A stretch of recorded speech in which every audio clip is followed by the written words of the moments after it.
Good morning, my world history students. This is week 3 and your second video for the week. Today we're going to focus on the Renaissance. So we're going to see the rebirth of learning, of arts and entertainment. We're going to see famous authors and artists come to light. It was a really great time in Europe for advancing the arts.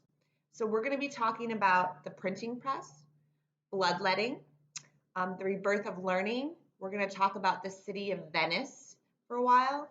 And one of the most important people during the Renaissance, Leonardo da Vinci. Okay, so let's get right into it today.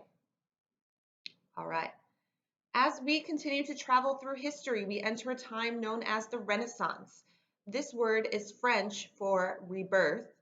Remember, the Middle Ages was a time when travel, trade, and learning declined because people were isolating themselves. We talked about this during the Middle Ages. Many ideas and inventions of the ancient Greeks and Romans had long been forgotten. The Renaissance was the time between the 14th and 16th centuries when historians say there was a tremendous new interest in learning about the arts, science, and more. Can you remember some historical events that helped bring an end to the Middle Ages and sparked an interest in learning about the world? If you answered the Crusades, you are exactly right.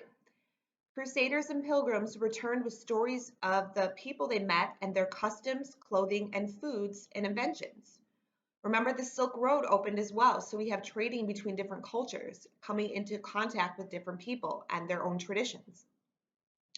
Also, ancient Greek and Roman ideas, mostly forgotten after barbaric tribes swept through Europe, were rediscovered. So remember, rebirth, rediscovered.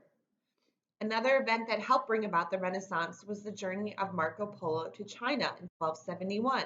We talked about that last week. He returned from his travels 24 years later and wrote a book called The Travels of Marco Polo. His stories about the Chinese people and their way of life encouraged others to venture out and explore new places. Johann Gutenberg's printing press played a big part in shaping the Renaissance as well. The printing press allowed books to be printed faster and at a lower cost, making them available to more people, not just the wealthy. More and more people then began to learn and read. A movement called Humanism began. Based on ancient Greek and Roman philosophy, humanists placed great value in individuals and believed that people should be free to think and discuss their own ideas with others. Humanists were interested in astronomy, biology, math, botany, and the human body.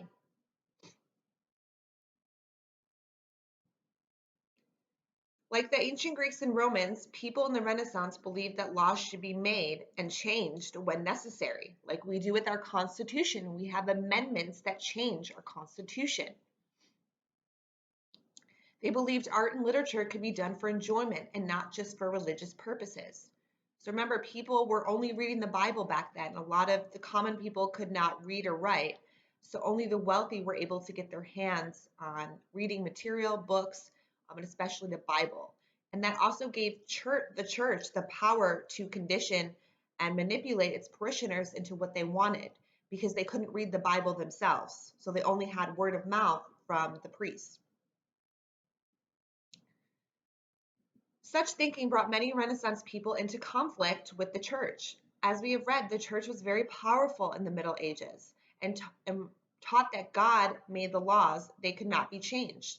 According to the church, questioning law was going against God's will.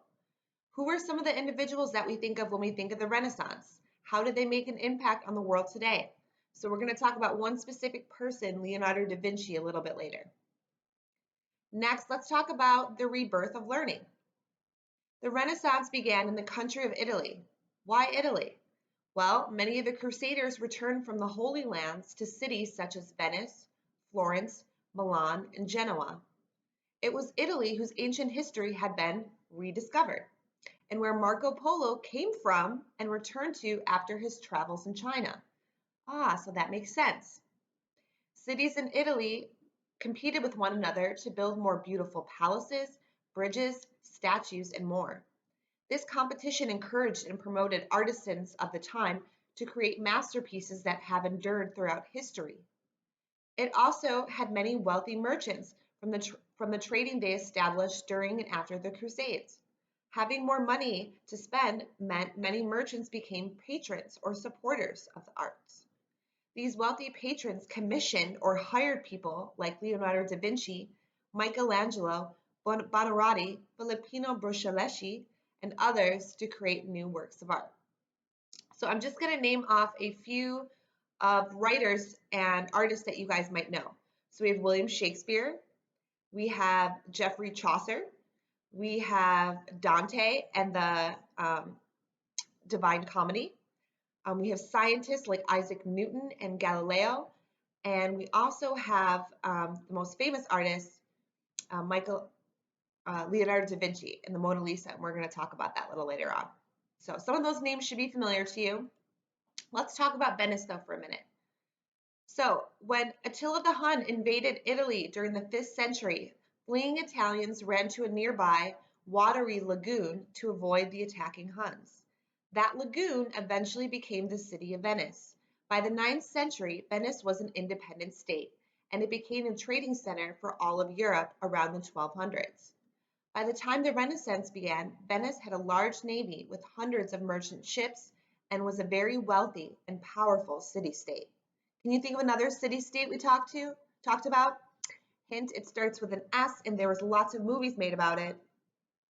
I know you guys know what I'm talking about. When the people of Venice heard about Johann Gutenberg's printing press in 1454, they couldn't wait to get this new technology. By 1482, Venice was the printing capital of the world.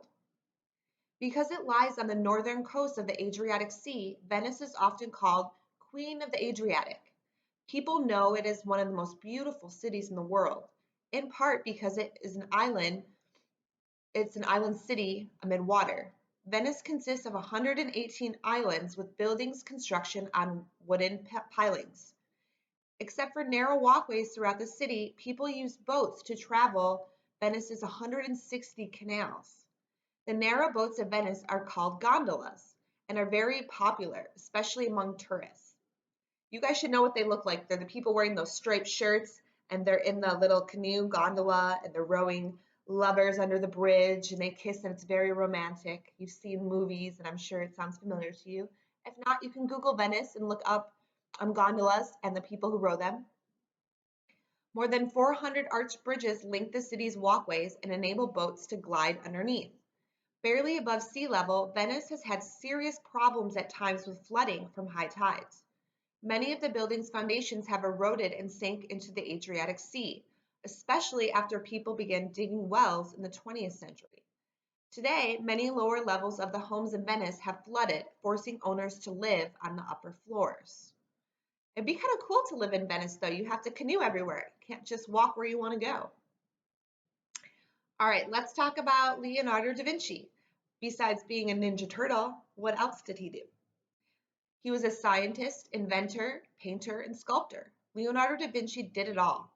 Born in 1452 in the village of Vinci, where he got his last name, da Vinci became one of the greatest painters of the Italian Renaissance. Two of his most famous paintings are The Last Supper and the Mona Lisa. Da Vinci was an impatient young man and a perfectionist, always thinking he could improve his works of art. Interested in the world around him, Da Vinci kept a notebook tucked in his belt so that when he observed something or had an idea, he could write it down. To make sure others didn't copy his ideas, Da Vinci wrote backwards. Try writing a sentence backwards, it's not that easy.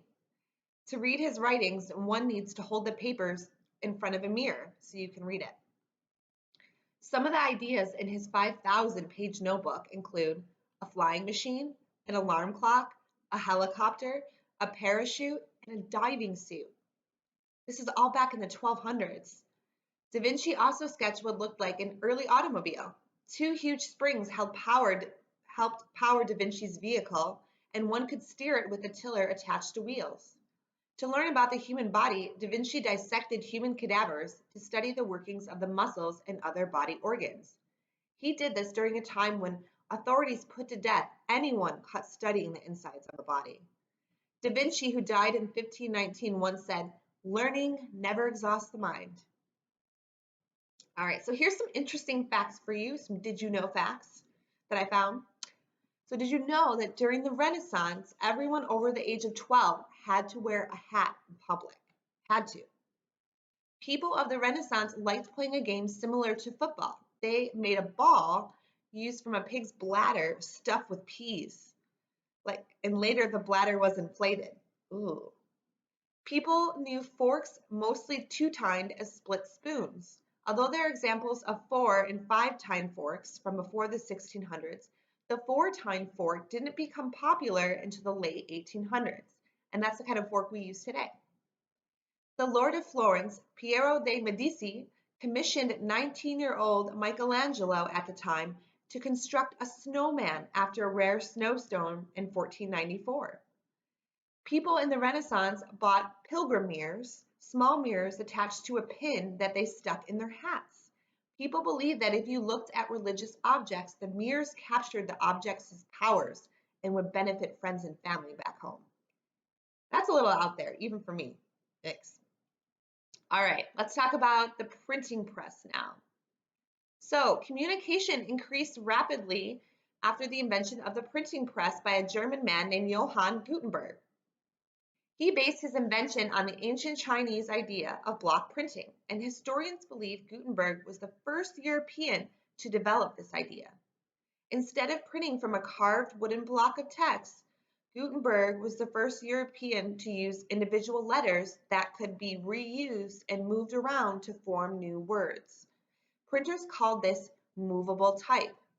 Also, instead of carving letters on wood, which would warp eventually, Gutenberg made metal blocks that would last a lot longer. Gutenberg's printing press enabled printers to produce books much faster and cheaper than they ever could before. It wasn't until 1454 that people had duplicated books by hand. So imagine having to copy down like the Bible or a whole book by hand. Historians estimate that before the printing press, there were only about 30,000 books, which were very expensive and only circulated among the wealthy. Just 50 years after Gutenberg invented the printing press, there were more than 9 million books in circulation. The first book printed on Gutenberg's printing press was the Bible. Historians believe printers manufactured about 200 copies, and that parts of 48 copies of Gutenberg's Bible still exist today. That's pretty cool. All right, so real quick, I'm going to get into what was bloodletting. This is something from the Middle Ages, so this should all be review for you. Okay, in the Middle Ages, people believed the body had 4 main fluids. Blood was one of these. People thought illness resulted from these fluids being polluted or out of balance. Doctors believed that bleeding a person would remove impurities and help balance their fluids. Doctors would then open a vein in a person's arm and let the blood fill a shallow bowl in an effort to cure many diseases. The practice was believed to be a reliable cure for many hundreds of years. It is still practiced in some cultures today. Modern doctors think U.S. President George Washington might have died prematurely from too much bloodletting being taken during a bloodletting exercise. However, doctors also suspect that bloodletting may actually have helped in some cases. Once blood is lost, the body kicks into overdrive and works to produce more blood, a process that can have positive effects. All right, so that is going to be it for today's lesson on the Renaissance. I am going to hold up questions so that you can write them down in your notebook and show me your answers on our Zoom meeting on Friday, okay? You can either email me your answers or you can show them to me on our Zoom meeting and you'll be entered to win a $25 gift card to Amazon, okay? So here it is. All right, you're gonna wanna pause your video here. Write those down and you can show me your answers Friday morning. All right, hopefully you guys enjoyed this new lesson on the Renaissance and we will see you next on Zoom. Bye.